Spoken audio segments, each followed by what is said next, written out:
Hello mga kabukid, papunta po tayo ngayon sa palayan.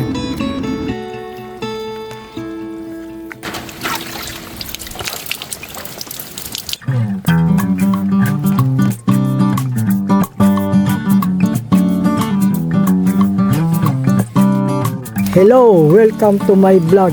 Ako po si Tatay Manny.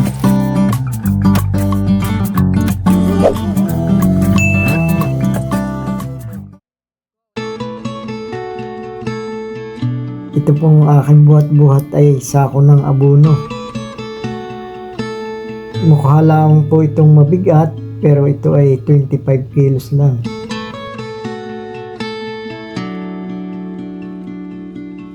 Hindi naman masyadong nakakapagod ang aking trabaho na ganito dahil 15 years old pa lang ako noon. Kaya ako'y natulong na sa tatay ko noong una.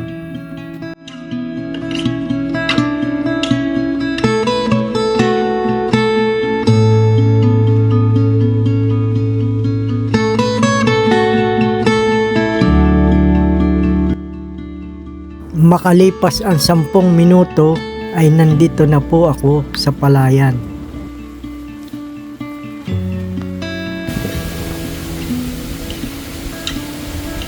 Mainit ngayon kaya nagpalit ako ng damit para may proteksyon sa araw.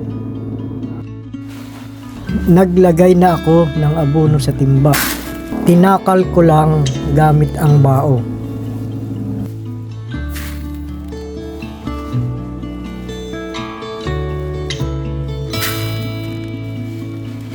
Mainit ang panahon ngayon.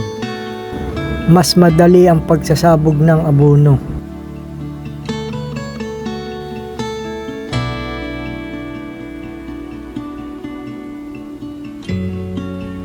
Kailangan nating lumusong sa gitna ng palayan. Pero ingatan natin na huwag matapakan ang pananim. Sana lumago agad ang palay ko. Dalangin ko lang sa Diyos na huwag bumagyo para hindi masira ang pananim ko.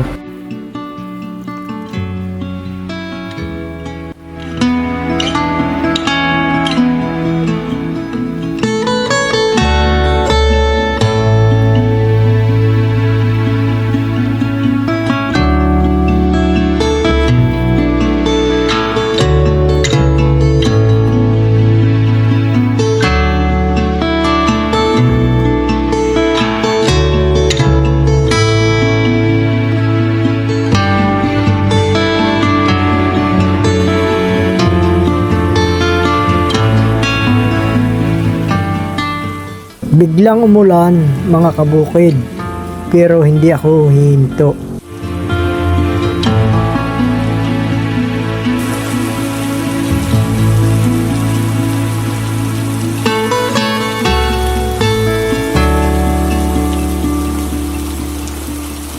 Nagsuot ako ng kaputi at tuloy lang sa pagsabog ng abono.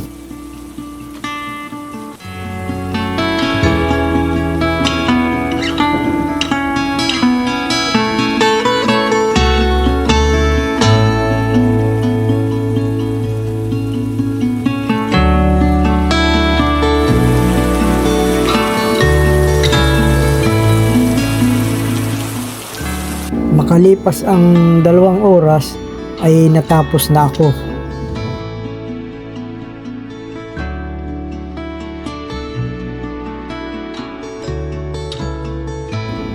Nagpahinga muna ako saglit.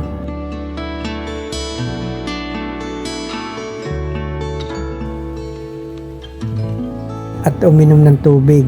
Yanong uhaw ay napakalinis nito mga kabukid.